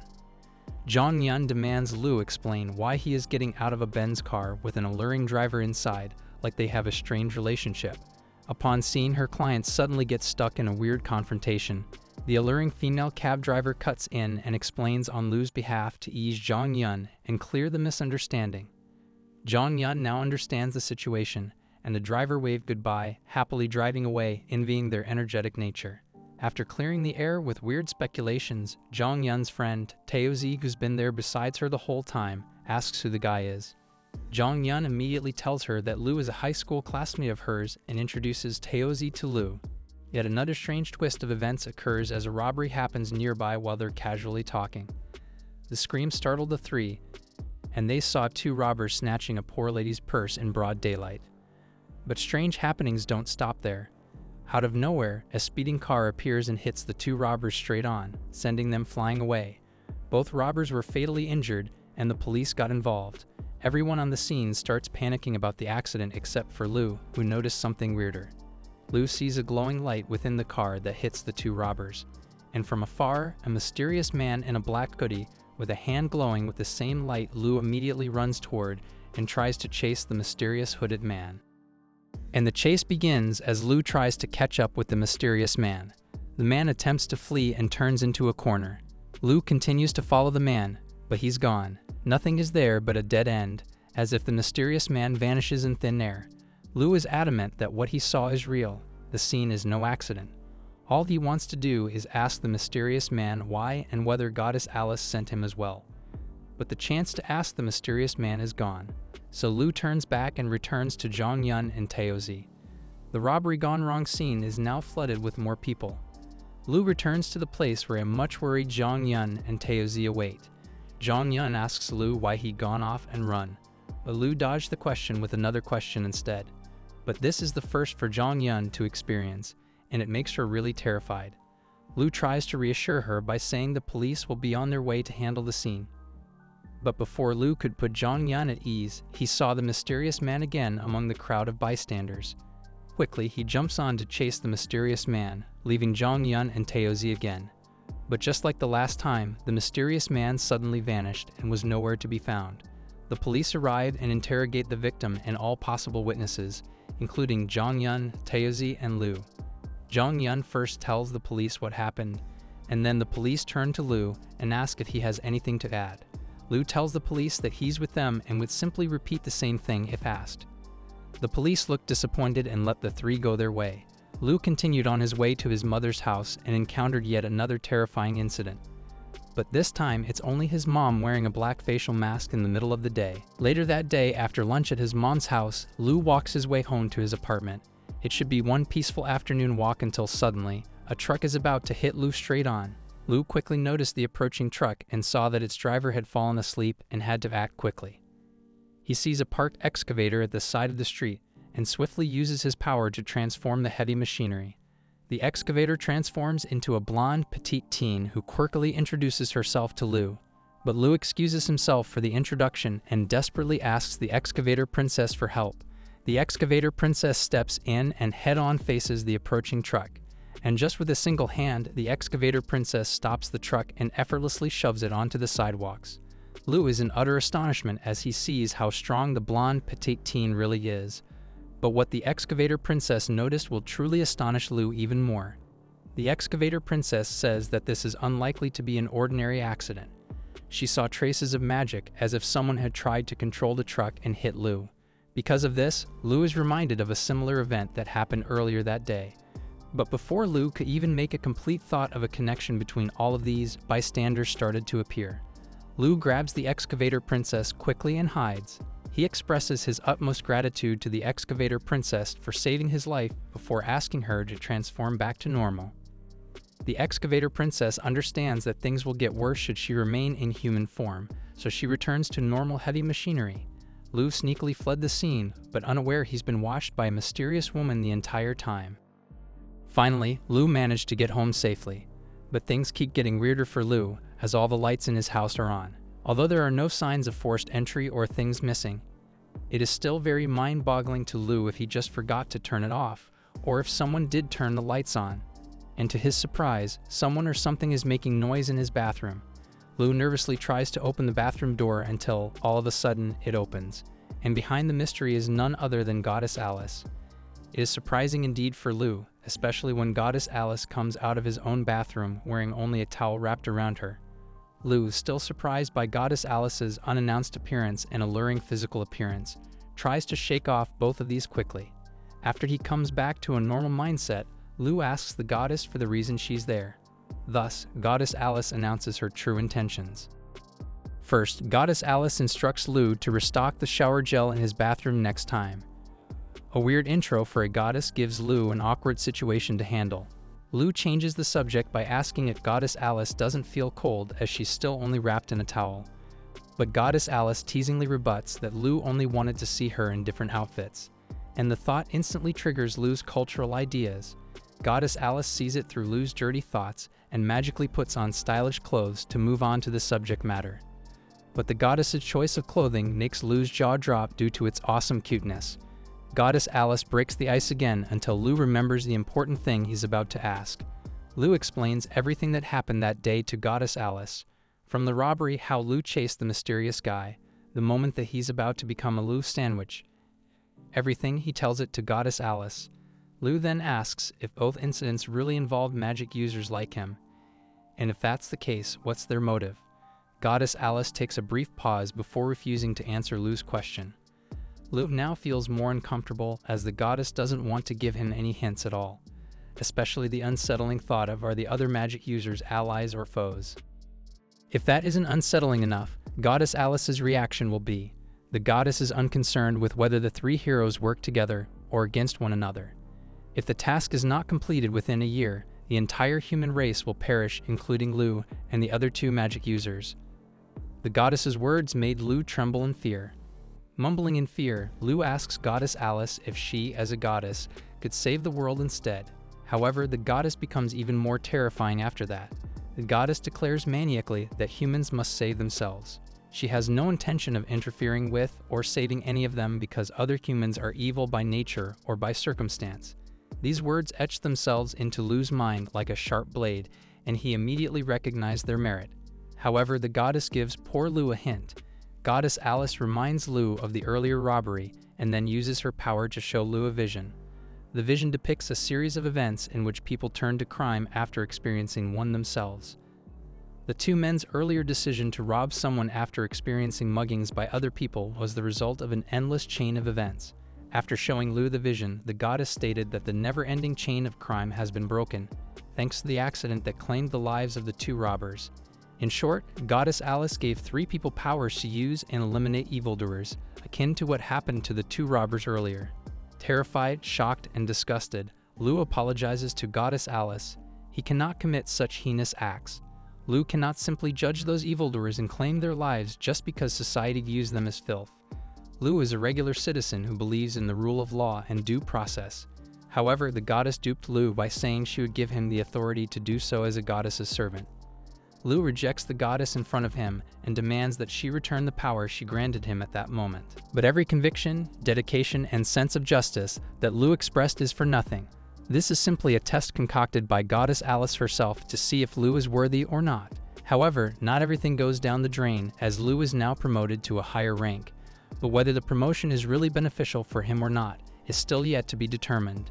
Being all's well, Lu then takes the chance to ask the goddess about the true nature of the power bestowed on him. But the very reliable Goddess Alice is also not sure about Lu's power. She says that the Chosen Three only received a tiny fraction of her power, so she doesn't know what abilities it gave those chosen ones. Such a vague explanation for a powerful goddess. But Goddess Alice suddenly points to the door and asks who's the sudden visitor. Not only did the goddess instantly know the gender of the visitor, but Goddess Alice also knew there was someone at the door even before knocking. Lu goes to check and sees Zhong Yun through the door's peephole. Greatly surprised by Zhong Yun's unexpected visitation, Lu grows frantic, especially since the goddess is still there. Lu tries to buy some time by telling Zhong Yun to wait for a bit because he's still putting on his pants. He then subliminally signals the goddess to hide or disappear, but Goddess Alice pays no mind if someone sees her. Left with no choice, Lu opens the door for Zhong Yun before she jumps to conclusions like she always does. And right after entering Lu's house, Zhong Yun sees an unfamiliar face of a woman with very seductive physical features inside. Didn't Lu just mention he's putting his pants back? Here goes another episode of Zhong Yun's jumping to the wildest conclusions. Well, there's a seductive-looking lady inside, and Lu mentioned putting back his pants. So what do you expect, Lu? And what kind of card is Lu going to use this time? It's my cousin card. Zhong Yun totally believes that Goddess Alice is simply a cousin of Lu. Lu's off the hook again. But Zhong Yun is now bothered by how big the Goddess Alice is compared to her. The difference is huge, but Zhong Yun won't give up without a fight and introduces herself while squeezing her pears in front of the goddess, trying to make it appear bigger. Goddess Alice introduces herself as Xiao Ai while portraying Lu's cousin. The cat Mimi approaches them and interrupts their chat. With Zhong Yun's petting the cat, Xiao Ai, on the other hand, suddenly pulls Mimi's tail with intense force. Mimi throws a scratch as a counterattack. Zhong Yun and Lu are shocked, while Xiao Ai is filled with flaming rage. Lu terrifyingly tries to reason it out with Xiao Ai, saying that the cat only scratched her as a natural reaction, but Zhong Yun differs. Instead of worrying about who did right or wrong, Zhong Yun's immediate concern is to treat Xiao Ai's scratch wound. But Lu doesn't have a first aid kit available at his house, so he goes outside and buys them immediately. Since Lu's still not around, Zhong Yun takes the chance to have a girl talk with Xiao Ai. Zhong Yun proudly told Xiao Ai about her unforgettable moments with Lu. Everything is pleasantly good until Xiao Ai decides to tease Zhong Yun for having a crush on Lu. Zhong Yun blushes red, thinking of ways to handle such a delicate situation. Xiao Ai instantly notices how red Zhong Yun's face has become and asks her if she feels fine. But Lu's arrival interrupted their moment. Lu asks casually about their conversation topic, as Zhong Yun appears to be very happy. Zhong Yun panics, claiming it's only regular girl talk. Then Xiao Ai teases the moment by saying Zhong Yun has a crush on Lu aloud. But Zhong Yun herself interrupts her. Zhong Yun then tries to change the subject and refers to tending to Xiao Ai's wound instead. After giving Xiao Ai first aid, Lu asks Zhong Yun about her reason for visiting. The ambience becomes serious as Zhong Yun explains how she got a weird call from a policeman regarding a robbery incident. Zhong Yun receives a call from a so-called policeman asking strange questions like what's Lu's involvement in the incident. She keeps telling the policeman they're all but bystanders at the time of the incident, but the policeman keeps insisting that Lu's may be involved somehow. Lu finds it very strange how a certain policeman is eager to connect him to that incident. Zhong Yun tells Lu to be very careful from this point forward. On the other hand, Xiao Ai is just listening carefully, but it is clear that she finds this strange as well. It's becoming late in the evening, and Zhong Yun decides to go home. Zhong Yun sends her regards to Lu and Xiao Ai before leaving. A few moments before Zhong Yun entirely leaves, Lu calls her name and thanks her. Zhong Yun blushes red again, then waves goodbye. Lu goes inside the house, and a very anxious Goddess Alice warns him. Goddess Alice couldn't sense it clearly, but she knew definitely that the call Zhong Yun received only spelled danger for Lu. Lu receives a warning from the goddess, telling him that he should exercise great awareness and extra care from this point onward. Goddess Alice also points out that Lu has already met the policeman more than once, but Lu couldn't remember anything about meeting the policeman anywhere else aside from the robbery incident. Unsurprised by Lu's goldfish memory, the goddess simply tells Lu to be extra careful at all times instead. What's surprising, though, is that Goddess Alice will stay indefinitely at Lu's house, that night included. Without any hesitation, the goddess goes to Lu's bed and rests. Since Lu couldn't do anything to stop the goddess, he just let her do whatever she pleased. Instead, Lu decides to grab a bite and then goes to sleep. Morning comes, and BG the blanket is demanding a hug from Lu for ignoring her lately. But as BG desperately cuddles her master, Lamey, the fountain pen, suddenly appears as well. Loiny asks for the same thing, a cuddle with Lu. To think the craziness stops from there, Gray the underwear also joins the scene and demands the same cuddle the other two demands. Pitiful, or more likely lucky, Lu is stuck in between the three girls fighting to get his exclusive attention. But it finally appears that it is indeed a pitiful moment for Lu, as he's only dreaming. Upon realizing that the dream's now over, Lu is greeted by Goddess Alice herself. The goddess standing before him declares that today, Lu will undergo training to improve his superpower. Surprised and a little bit terrified, Lu asks the goddess what kind of training awaits him. But Goddess Alice gives no clue and says to see for himself later. Lu and the goddess share a hearty breakfast first, and Lu takes this opportunity to ask the Goddess Alice for a favor. He wants the Goddess Alice to keep the guise of Xiaoai, Lu's cousin, whenever they're in front of other people. Since it's no big deal to the goddess, she agrees instantly. The thought of having the Goddess Alice as a cousin, even just in disguise, makes Lu feel happy, and he wonders what it's like to have a younger relative. Suddenly, Lu is reminded of an old memory of a female child. Goddess Alice notices that Lu suddenly froze, lost in thought. She asks Lu what's up, and Lu tells him of a memory when he was 8 years old. Lu used to have a younger sister, but she died not long after birth. He cannot remember what caused his younger sister's death, but he definitely remembers having a sibling. What's even weirder is that Lu's parents can't remember how his sister died as well. Goddess Alice also grows curious and uses her power to see and check the world's records. Lu is greatly amazed by the goddess's great power to browse through the world's memory at will. But as great as the goddess's power may be, she herself couldn't find any traces of Lu having a sister. Lu is surprised that even the Goddess Alice is having trouble finding out the truth about his past. The goddess assures Lu that she will investigate this matter for him, but that also means Lu's debt is greatly increasing. What kind of payment does she want from him? Lu will need greater power to access such an answer to that question. Today's the first day of Lu's superpower training, and guess where it will be? The training ground is none other than a glass-bottom bridge that can surely murder anyone who falls or anyone with a great fear of heights. Such a perfect place to be for Lu, who has a phobia of great heights. As Lu tries to stabilize himself, he hears someone scream nearby. A female lady is screaming not because of the terrifying see-through bottom view of the bridge, but because of a pervert. The lady's boyfriend instantly comes to her aid and confronts the molester, but the perpetrator denies the couple's allegations. Adamantly enough, the lady profusely confirms that the man harassed her by touching her behind. This time, instead of denying, the man maniacally claims that the lady is delusional and might have rather enjoyed what happened. Annoyed and insulted, the boyfriend throws a punch, only to be grabbed by the pervert. The perpetrator hits the boyfriend's abdomen with his knee and continues to stomp the guy consecutively without mercy. Lu had enough of the pervert and decided to step in and meddle. Since Lu isn't a strong guy, he gets slapped hard by the pervert and pushed away.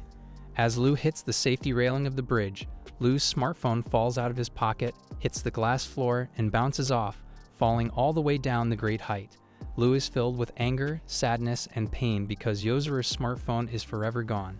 He quickly grabs the pervert by the collar, and instead of apologizing, the pervert disrespects Lu by trying to bribe Lu with money. Lu's anger completely enrages him, as he expresses that no amount could suffice for what's done. But the molester just shoves Lu off and taunts him for being too sentimental over just a phone. Until something really bad happens that day, Lu suddenly becomes very different. His aura is one of ominous, dark, and murderous intent. While the pervert is still taunting and disrespecting him, Lu mindlessly retaliates and grabs the pervert by the neck, choking him. Lu then lifts the pervert up with one hand and casually throws him off the bridge. After a deafening scream from the pervert falling to his death, Lu only stands there, laughing evilly. Everyone panics and screams as they just witnessed a murder happen in front of them. To control the whole situation, the Goddess Alice freezes the time and slaps Lu really hard in the face. Lu snaps back to normal and asks what just happened. Goddess Alice tells him about what happened, including how he murdered someone just now. Astonished and devastated, Lu is worried about the outcome of his heinous act. Goddess Alice butts in and reminds Lu that he's with the goddess in case he had forgotten. She asks Lu how he wants her to resolve the situation, to which Lu replies that he wants to turn back time. But with great power comes greater consequences, consequences that Lu will need to pay. If Goddess Alice is to reverse the Earth's time even for just 3 minutes, the price can be Lu's life. Yet Lu is highly determined. Even if he pays with his life just to bring back Yozora, he's ready. Convinced by Lu's conviction, the goddess fulfills his wish and turns back time 3 minutes earlier. Lu's now back at the moment where the victim's boyfriend confronts the pervert. He quickly checks his pocket, and Lu immediately smiles after seeing his phone again. Lu also notices that Goddess Alice seems unwary and greatly exhausted.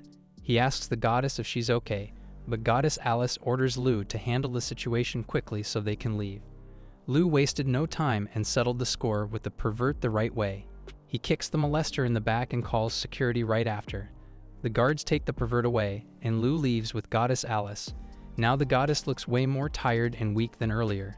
She asks Lu to take her somewhere private to rest, and Lu checks in at a hotel nearby. Lu is very worried about Goddess Alice as she lays down in bed, weak and vulnerable.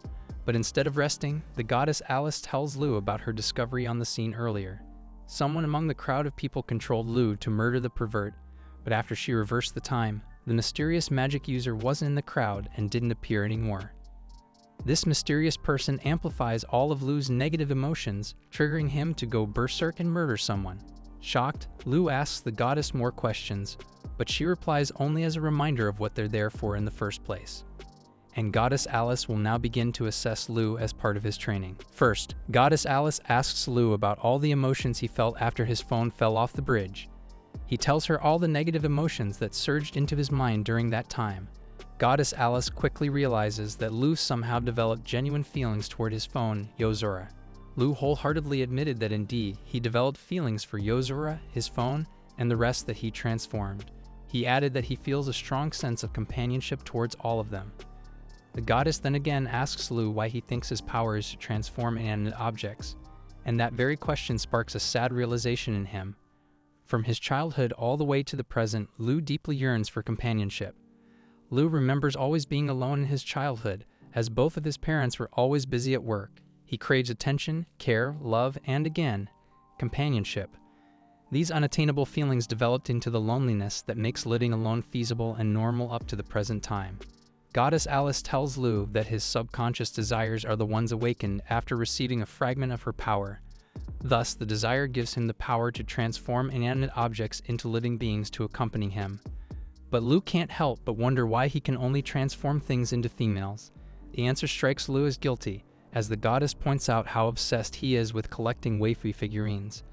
As time passes, the goddess grows weaker, and Lu can't help but be more worried. No earthly medicine or doctor can heal a goddess, so there's nothing for Lu to do to help her. Instead, the goddess Alice returns to her astral realm and asks Lu to wait for her. Lu takes a shower while waiting until a loud noise interrupts his bath time. Covered only with a towel, Lu quickly rushes to the bedroom and sees Goddess Alice unconscious and covered with wounds. Greatly worried, Lu tries to wake the goddess up. The goddess regains her consciousness, and Lu asks what happened to her. Goddess Alice tells Lu that she got all of her wounds from a one-sided bout, which she lost. Someone in the astral realm attacked the Goddess Alice for poking around too much. Not only does a goddess get severely beaten, but what makes Lu wonder more is what the goddess meant by being too careless in handing over superpowers to humans. But Lu didn't bother to ask for more questions, as he was more concerned about the Goddess Alice's well-being. Yet no earthly medicine or doctor will be able to heal a goddess like Alice. Seeing Lu desperately wanting to help her, Goddess Alice asks him one last time if Lu is prepared to help her. Without second thoughts, Lu follows each and every instruction the goddess tells him to do just to heal her. In a surprising turn of events, Goddess Alice kisses Lu intimately, and Lu isn't ready for the unexpected. But the kiss wasn't there to enjoy himself, but to take his energy. Lu falls to his knees, and he sees a bright glow emit from the goddess's body. All of the goddess's wounds magically disappeared, and she also recovered her strength. On the other hand, Lu falls unconsciously, and is mysteriously teleported into a dreamlike state. Lu hears the voice of a woman questioning his presence. To his utmost surprise, the voice came from a gravely wounded goddess, Alice. With a glowing spear pierced in her chest, the goddess asks Lu if he will be sad as she dies. Puzzled by the goddess's question, Lu asks what she means by that. The goddess repeats her question once again, and this time she demands Lu answer her straight and honestly. Lu answers her question with every drop of feeling he has and then asks her why she became gravely wounded. The goddess explains that, due to her carelessness, one of the magic users obtained the power to become a god and disrespected her authority as a goddess. Her explanations then become her final words as Goddess Alice perishes and disappears. Lu wakes up, shouting Goddess Alice's name. He realizes that he is only dreaming and Goddess Alice is sleeping soundly beside him. Feeling relieved, Lu now decides to relieve his physical body as well. But after he goes out of the comfort room, Goddess Alice greets him and asks where he's been. Lu is glad to see Goddess Alice feeling better, and he offers him food to eat. The goddess only wants something cold to drink, but unfortunately, the hotel doesn't provide any. So Lu decides to go outside and buy them food and drinks. He tells Goddess Alice to wait for him, to which she surprisingly replies obediently. As he walks through the busy street, Lu's really bothered about his dream being too realistic and vivid. Was it a premonition? A warning of a great danger's about to happen? Then the aroma of the nearby food distracted Lu, and he promptly forgot the entire thing. 2 days later, Lu remembers his conversation yesterday with Goddess Alice about seeing her death in his dreams. During that conversation, the goddess completely shrugs off the idea of her being slain as she is a divine entity, the one who cannot be justly destroyed. Still, of course, it worries Lu a lot, especially with a dream so vivid and real. But seeing Goddess Alice fine and well, he thought it would be best to be happy for now. As he continues his day, Lu is reminded of another happening in his life, the day when he almost lost Yozora forever. To combat the sadness he felt that day, he now summons Yozora. As soon as she transforms, Yozora lunges at Lu with utter joy, greatly expressing how much she misses him. Lu feels the same way as well, and he carries Yozora in his arms. As they reminisce and cherish the moment, a hungry goddess interrupts their romantic scene. Goddess Alice mischievously teases the couple before ordering Lu to cook for them. Lu quickly obeys the goddess's request and serves them a hearty meal. He then asks the goddess about their plans for the training today, to which she replies that there's none for that day. Surprised by the goddess's reaction, Lu stood there and asked. Apparently, Goddess Alice always wanted to enjoy more of human culture. It seems logical at first, but Lu will be more astonished by what the goddess is about to say next. Despite being a divinity, Goddess Alice is nothing but an ordinary lady deep inside. The goddess wants to go shopping, and Lu does nothing but stand there in silence with his petty thoughts about it. And off they go to have a stroll in the town's marketplace, the same place where Yozora and Lu spent their first date. Yozora quickly remembers the moments they once shared in that very place, nostalgic, sweet memories that bring much delight to Lu's feelings and make him fall for Yozora even more. His cherished memories with Yozora on their first date make him freeze in his thoughts. Yozora adorably asks Lu what's bothering him, only for Lu to fall even more due to Yozora's sweetness and cuteness. On the other hand, Goddess Alice, or Xiaoai rather, is bothered about what food to eat first. But what bothers her the most is who's going to pay for their meals today. Proudly, Lu announces that he will cover everything for today. However, Lu secretly asks Xiaoai not to go overboard and spend all of his monthly allowance in one go. But the goddess has a kind heart, and she proves easy to reason with. The three find themselves in front of a grilling stand. Xiaoai meticulously inspects each type of skewer first and tells Lu and Yozora to go ahead and pick for themselves. As the three browse the variety of skewers, Yozora becomes afraid of the barbecue being grilled over the coal. The sizzling and crackling of the fiery charcoal makes Yozora adorably scared. Lu assures Yozora that he is there to protect her no matter what until suddenly, Xiaoai is missing. After finally finding Xiaoai, the three decide to take a seat and rest for a while. Lu can't help but scold Xiaoai for running around without notifying them. But Xiaoai is not a child and she's also a goddess.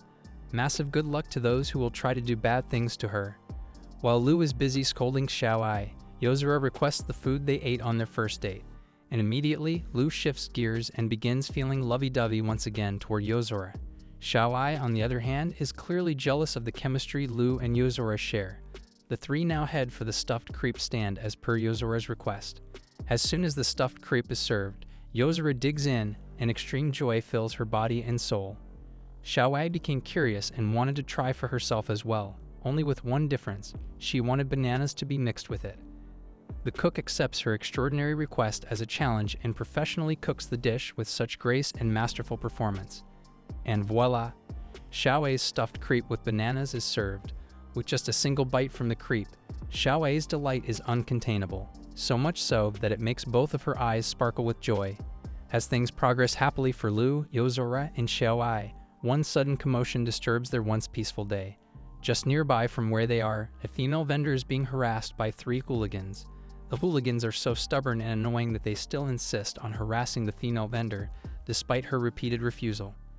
Xiaowai signals Lu to help the lady in distress, and he happily obliges.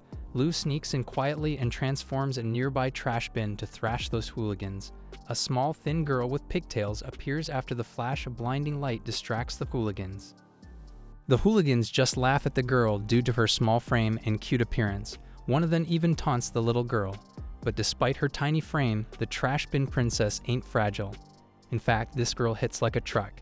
The trash bin princess gives one of the hooligans a taste of her strength and breaks one of his fingers. The other 2 hooligans simultaneously attack the trash bin princess, and with just a single strike, they both simultaneously fall as well. But the trash bin princess ain't done with them yet. She channels her power and gathers all the trash nearby, forming a cyclone of trash. The 3 hooligans got caught in the powerful storm of trash. All the trash is now dumped in one place, including those 3 unconscious hooligans. The whole crowd in the area applauds and cheers for the trash bin girl for her unbelievable display of strength and courage.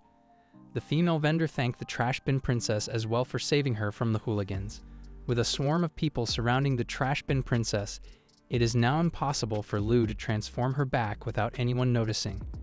Lu asks Xiaowai for help, but she immediately refuses. He then asks Yozora, and the girl happily offers her help. Yozora goes through the crowd and pretends to be the trash bin princess's sibling. Confused at first, but the trash bin princess comes along with Yozora after naming her Xiao Tong. Just like that, Yozora manages to flee from the scene with Xiao Tong. Lu hides Xiao Tong in a discreet area and commands her to transform back to normal. And for the first time ever, one of Lu's transformations refused to do so, and Xiao Tong quickly fled away from Lu. Lu tries to stop Xiao Tong, but she keeps running away from Lu. He starts chasing the runaway princess, but she's already lost in the sea of people. Desperately, Lu worms his way into the crowd, hoping to find Xiao Tong. Lu searches every here and every there until he bumps shoulders with a mysterious girl. This mysterious girl is the same one who watches our protagonist, Lu, from the shadows when Lu is about to get hit by a truck. He is just not aware that it was her. What's even more interesting is that Lu and the mysterious girl know each other. The mysterious girl greets Lu, and Lu greets her as well. But the mysterious girl has something urgent and sends her regards to Lu, then leaves. Quickly after, Xiaowai appears behind Lu's back and catches Lu by great surprise. Xiaowai asks Lu if he finally catches up with Xiao Tong, but Lu's incompetent abilities led to Xiao Tong's total escape. After expressing her disappointment, Xiaowai has no choice but to spoon-feed Lu with a hint. She tells Lu about one of his upgraded abilities that will help locate any of his summoned girls. So Lu tries this magical GPS, and his power shows a magic trail pointing to Xiao Tong's whereabouts. He follows the magic trail and catches Xiao Tong. Xiao Tong still tries to escape by making a commotion about being harassed by Lu, but Lu dismisses the trick and announces that Xiao Tong is his very stubborn cousin who refuses to go home. With a wall on her back, Xiao Tong had no choice but to follow Lu's instructions and return to normal. Yet still, she still bargains with Lu, not wanting to go back to being a trash bin anymore. Lu tried to make Xiao Tong understand that her thoughts were simply impossible to fulfill. And with Xiao Tong's one final push, she finally catches Lu off guard by asking him to adopt her instead. Dumbfounded by Xiao Tong's request, Lu tries his best to reason it out with her. But the trash bin princess keeps on insisting that she is now Lu's responsibility to take. Lu tries to point out that her normal size as a trash bin won't fit anywhere inside his house. Yet Xiao Tong takes it as discrimination for being just a trash bin. She tries to be cute like an innocent child to bait Lu into adopting her. But Lu profoundly refuses. Annoyed and feeling betrayed, Xiao Tong tells Lu the sad reality of her life as a trash can. how neglected she was, and how abusive humans are to her as a trash bin. She spent her entire life in a filthy and gross environment without anyone consistently trying to maintain their good condition as a trash bin. Lu realized that everything Xiao Tong said about humans was true. He can't help but feel sorry for the girl. But Xiao Tong doesn't accept any apology and points out how Lu took advantage of her earlier. The fact that Lu used Xiao Tong to teach those hooligans a lesson but then plans to dump her afterward is simply unacceptable to her. For Xiao Tong, Lu is just another scum in society. Lu feels extremely guilty, as it is a fairly solid point Xiao Tong made. He tries to come up with an idea where it's a win-win situation for all of them. After a short while, Lu comes up with a solution. With a creepy smile comparable to that of a typical pervert, Lu asks Xiao Tong to come with him to a better place. The idea Lu is bragging about is taking Xiao Tong to a health spa. Lu thinks that Xiao Tong would want a nice long bath to clean herself. As weird as it goes, Lu insists that Xiao Tong can wash herself to her heart's content, and Lu covers all the expenses. Curious about what a good, proper bath feels like, Xiao Tong agrees with Lu's idea. Lu rented 2 rooms, one for him and one for Xiao Tong and the goddess Alice. While Lu is checking in, Xiao Tong is greatly amazed at how sparkling clean and shiny the whole lobby is. Before she attracts more attention, Lu calls her in and goes straight to their rooms. Lu then asks goddess Alice for a favor by accompanying Xiao Tong, as it will be inappropriate for him to take Xiao Tong to the men's area. But the goddess replies that Xiao Tong may pass as a boy because she is flat.